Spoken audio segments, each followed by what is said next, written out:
Right now, thanks for staying with us. Now, there have been calls all over the country for the disbandment of the Special Anti-Robbery Squad division of the Nigerian Police Force.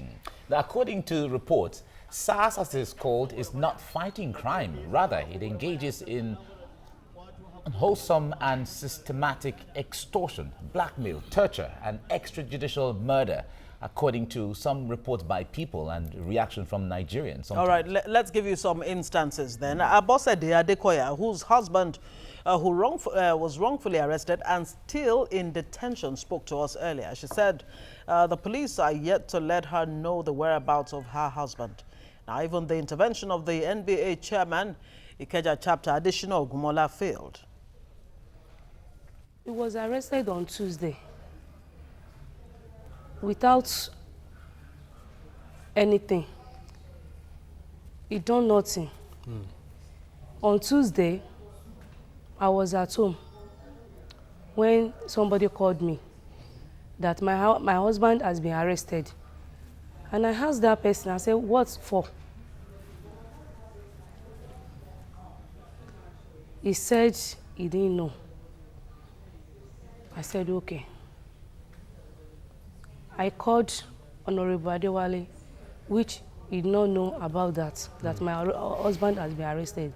This is a very shameful event to Nigeria as a country, and because the offense is not known yet.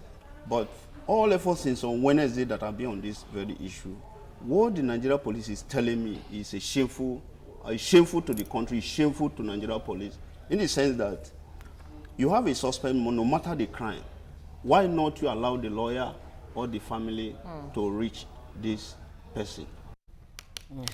That is one story of just one person. Yeah. We have a lot of plethora of some of these stories here and there where people report differently. Now, whether it is true or not, whatever, that's not ours to discuss right now. But we have in the studio renowned lawyer, legal icon, senior advocate of Nigeria, Femi Falana, joining us right now in the studio. Good morning. Nice to see you, sir. Good morning. You're welcome. Good morning, sir. Yeah. Now, we have seen the hashtag #EndSARS that led to, one way or the other, the police reacting to the call to end SARS and all of that. But make us understand. Some people have said, let it be disbanded. Others have said, no, it's just to reform here and there and all of that. Which is best for this outfit? Because there have been videos, viral videos of assaults of all kinds and so on. Well, the SARS, Special Anti-Robbery Squad, if you must know, if you will recall, was actually established by the defunct military junta. And up to now, it is made up of members of the mobile police unit and the armed forces. Okay. In other words, armed troops have been legally engaged since 1999 in the maintenance of law and order in our country. Internal, security is not the business of the armed forces. Now, these are guys who have been trained to kill. You will be surprised if I tell you tales of extrajudicial killings by the SARS. And from my investigation, the killings are essentially carried out by those who have been trained to kill. What happens? And this have confronted police authorities at the highest level. And what I'm told by the SARS operatives is that, sir, if we take armed robbery suspects to court, kidnap suspects to court, they are likely to be granted bail, and they then turn around to attack us and kill some of us. So what do? It's to kill them in custody all over the country. And what we have done, because we're taking some of these cases to court, what they now do is to take them out at night, the suspect, and shoot them at the back. So that if you then sue, it will be said in court that the suspect was running away That was why we shot him at the back. So that is what is going on in our country. So Nigerians need to know the extent of the criminality that is going on. But you cannot single out the SARS from the general extortion by policemen and women or by police stations in the country. That leads me to the question I was just going to ask. Can you really divorce the attitude or the attitude of the SARS from the generality of the Nigeria police force? No, you cannot. For instance, it's not just the SARS that is involved in these criminal actions. When armed robbery suspects are arrested,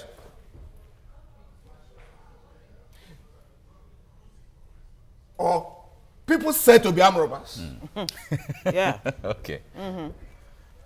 they are compelled, they are forced through torture, unprecedented torture, to make incriminating statements. Because you don't want to be tortured any further, please, I will write any statement.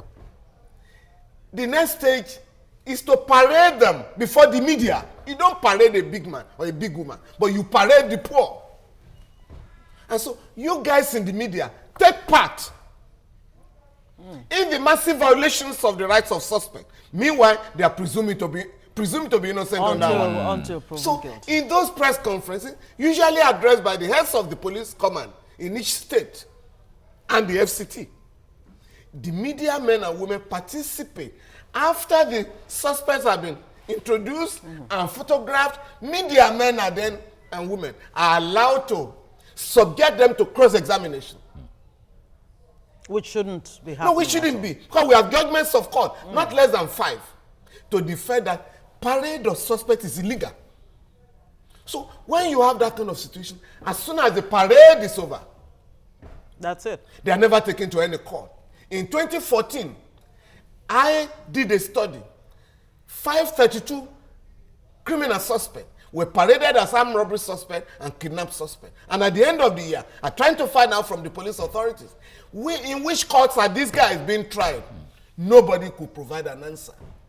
So when you have a country where suspects are shot and killed on a regular basis, we're in trouble. Therefore, you cannot single out the SARS from the general problem. We have 10,000 police stations in Nigeria. Not one is given a running grant.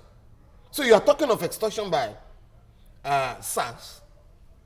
Every police station does it because they depend on extortion to run the police station. So if you want a police service, not force, that is going to service the people, we must discuss how we fund.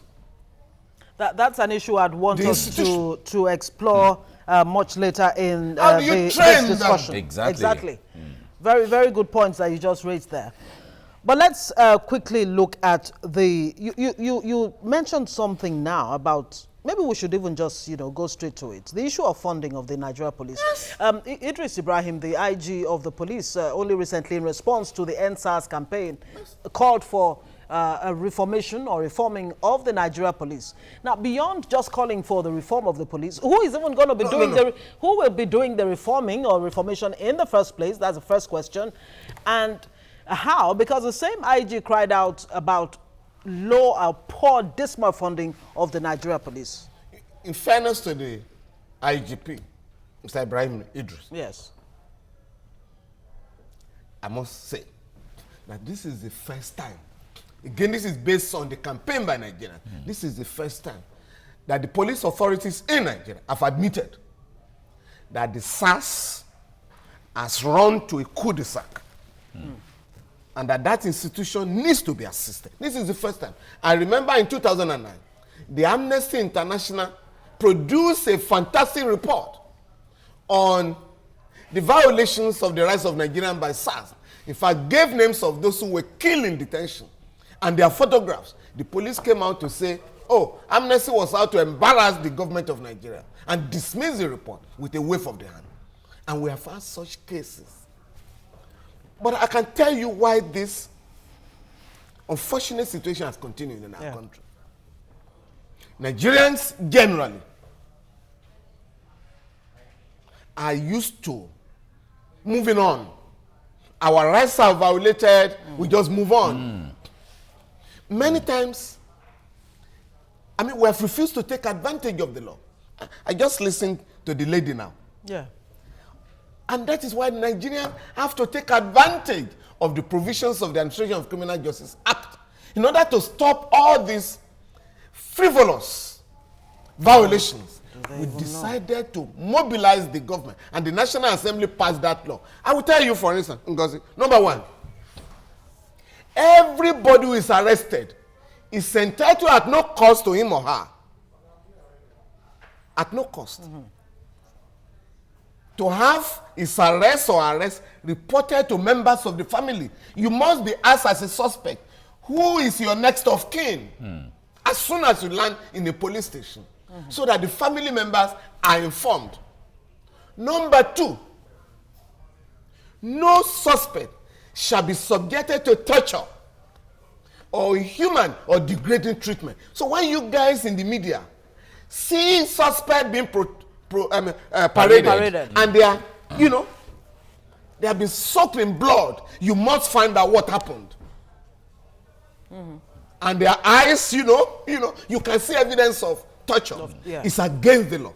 Thirdly, nobody in Nigeria shall be arrested now on behalf of another person. So you can't arrest Mr. A in lieu of B because you are looking for somebody's wife, and you arrest the husband, or vice versa. It's no longer so under our law. You cannot arrest any Nigerian for wandering. Again, they arrest the poor on the street. You are arrested for wandering. A big man cannot be arrested because he's strolling. He's taking a walk. No, this is what is going on in our country. So you must know the extent of the problems before you can address it. The police cannot reform itself. No, it's beyond the police. For instance, at the police college, during training, police recruits are humiliated. They are dehumanized. Okay. As a man, a young man, you are forced to shave your head to the skull. As a woman, you cannot make up your hair in the police college. So you start with that. The kind of feeding, the training, the orientation, by the time they come out of the training, like a colonial police force, they want to have it back on a society that has degraded them. And that is how, these violations. So if you are going to reform, the Nigerian people will have to reform the police through the law. And I'm appeal to Nigerians. We must form organizations, human rights units, in every, in our churches, in our mosques, in our communities, to protect the rights of Nigerians. And I'm happy the Catholics have, set up the Justice and Peace Development Commission, where you have reverend fathers and sisters and members of the laity taking up human rights violations. Every organization must do that. All our Pentecostal churches, all our mosques must have human rights units where the violations of the rights of the member are taken up. For instance, Bishop Kuka in Sokoto, or Bishop Femi Falana in Ekiti, call me from time to time when they see violations of human rights. And I must give reports to them after following up such cases. So Nigerians must now begin to take advantage of their rights under the law. When a policeman... But they must believe, first off, that their rights can actually be protected, and their rights are something by the they same police. They should fight for. Okay. No, you see, that's where you people in the media must come in. I've just pointed out to you how the media people take part in the legal parade of suspects. We can say Nigerian media people must boycott parade of suspects. When are you taking them to court? Can we know the courts where you are going to arraign them? Because you don't take big, highly placed people in the society. You don't parade them. You only parade the poor. So we must stop that. Secondly, for instance, the Punch newspaper, every day on pages 4 and 5, they call it Metro, Yeah, Call it Metro File. Violations of the rights of our people are published. And police authorities read them and follow up such cases. Sometimes in our office, we read the point, and we have to take up such cases where women are locked up by hospitals because of impecuniosity. They are unable to pay hospital bill, and we have had to take up some of them to let the doctors know. By locking up those women, you may be sued and pay more money than the bill you are asking them to pay. All right, let's look at the IG saying that, okay, we agree we need to reform, not end SARS. If this reform has to take place, what dimension? Now, because you've given us a plethora of other issues and all of that. I mean, for instance, on assumption of duty in Lagos, the current acting commissioner of police, Mr. Edgar, set up, even before this campaign, set up a committee drawn from the police and the civil society to look at the excesses, not just of SARS, of the police in Lagos State. And that committee has produced a fantastic report.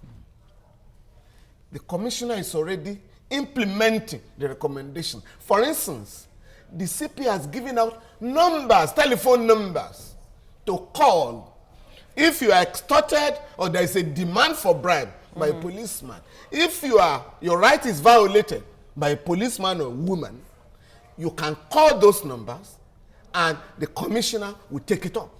We must have such at the federal level. The training, we must start with the training. You must start with the training. You must equip. You must remove soldiers from SARS. And let me be honest with you.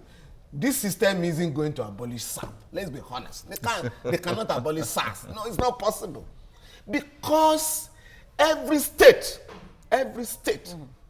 must have the monopoly of violence. So there's no way you are going to abolish SARS under the present arrangement, whereby you are going to have a field day for armed robbery suspect, kidnap suspect, slave riders, and the rest and of all them. the different suspects. Human traffickers. Mr. Falana, let's come to the issue of the present structure of the Nigeria Police Force, which is highly centralized. Again, whatever reforms you want to put in place, it's part of the will problem. this structure allow for it's difficult. reformation to happen? It has to be a holistic reform. You cannot report every criminal case in Lagos or Maiduguri or Calabar to Abuja. To Abuja. No, you can't police a society that way. It has to be a community affair. Every local government must have its own police. But we must democratize the police so that the chair of a local government or the governor of a state or the president of a country will not use the police to intimidate and oppress political opponents. Because that's the argument that some who are against state police are putting forward. They're saying it would be abused by... The only way to stop that is to have a police council in every state manned by representatives of credible organizations. Of course, the government will be represented, but they won't be at the beck and call of a chief executive of a state or of a local government. But in other parts of the world, universities have their own police. Institutions, banks, and the rest have their own police. The courts have their own police. Bureaus or councils have their own police. But we carried over the police we have now. It's a carried over. It's a carryover from a regimented, centralized, military system, military arrangement. Before 1966, we didn't have a Nigerian police force in this form. TVC Breakfast, we've been trying to unravel the real cause why the brutality and the impunity, seeming impunity on the part of the SARS, that's the Special Anti-Robbery Squad in the country, against the backdrop of the calls for End SARS campaign. Well, we have in the studio our guest, renowned lawyer and senior advocate of Nigeria, Femi Falana, who's been trying to make sense of this for us. Well, like they say, people deserve the kind of police force it gets. And the real question is, do those in power really want an efficient police force? Mr. Falana. With profound respect, I would disagree with you. Okay. When you say that people deserve the type of police force they get. I think what is happening is that the government should be blamed for the type of police force we have, and not the people. Let's take the question of reform, for instance.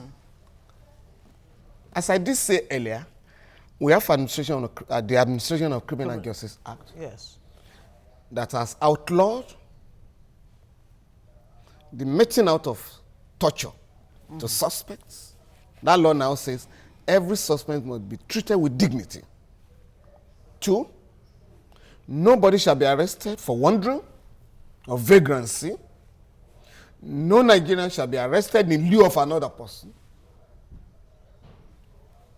How many Nigerians are aware of the provisions of the law? That's the point. Furthermore, I've just done a letter to all the chief judges in the country because Section 34 of the Act says on a monthly basis, designated chief magistrate shall inspect every police station in that state.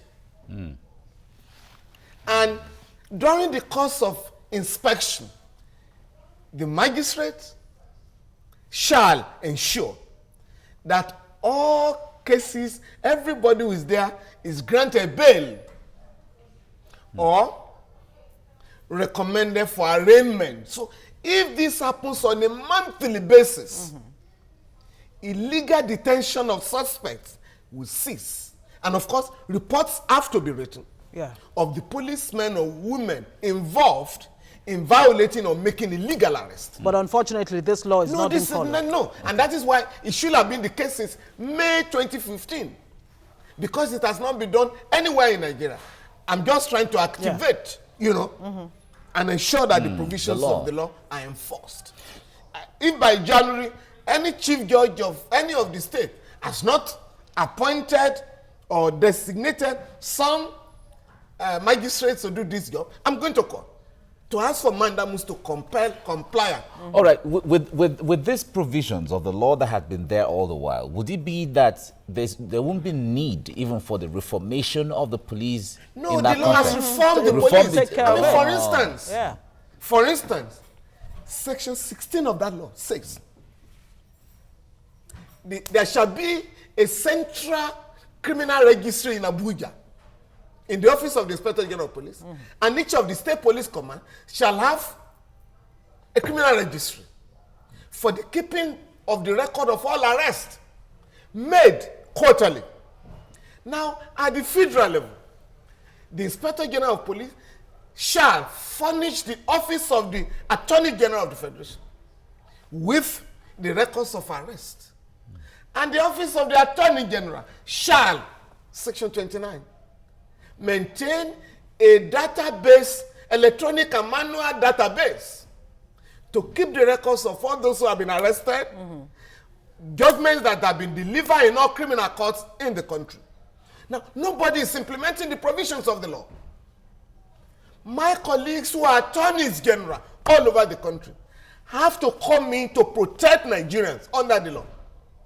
Because, and incidentally, when Professor Yemi Osinbajo, the current vice president, was the Attorney General of Lagos State, he set up the Office of the Public Defender and Mediation Centers, which have now been replicated all over the country.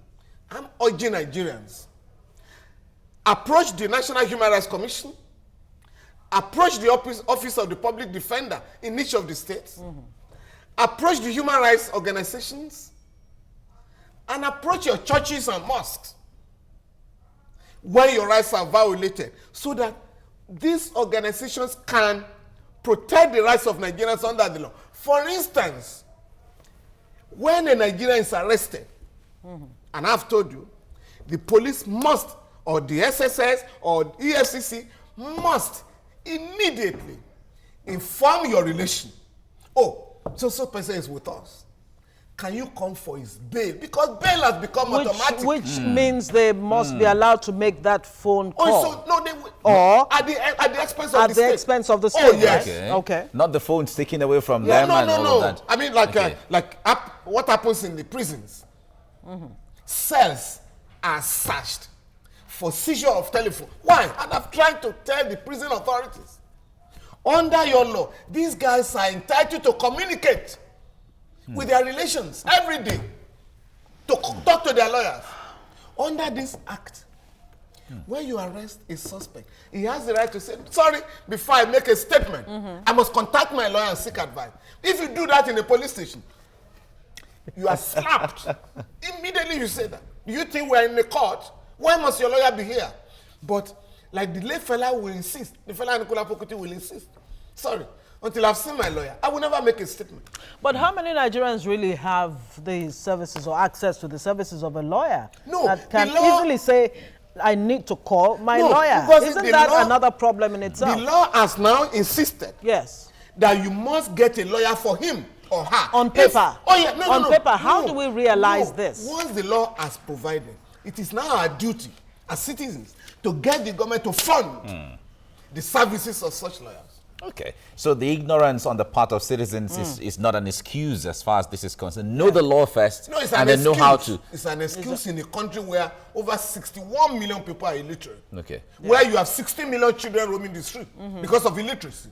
So you cannot say ignorance of the law is no excuse. It is a big excuse. Okay. It is now our duty, human rights defenders, the government, the media, and all those who have the opportunity to educate our people. I've just told you what Punch does daily. Your station here must also have a column for protecting the interests of Nigeria, just like you did this morning. Not only when you have this program, you must have complaints processed. And when you get such complaint, you must refer them to the police authority in the state or at Abuja. And also demand for a solution to those problems. Unless we do that as Nigerians, these violations will continue. You can be on the street every day. The Nigerian system will not abolish SARS. All right. We can abolish, we can reform SARS under the law. All right. We have to leave you here right now. Legal icon and the senior advocate of Nigeria, Femi Falana, has been giving us insight into all this. Thank you so much for coming on the program. Thank you very much. Thank you. Thank you very much, sir.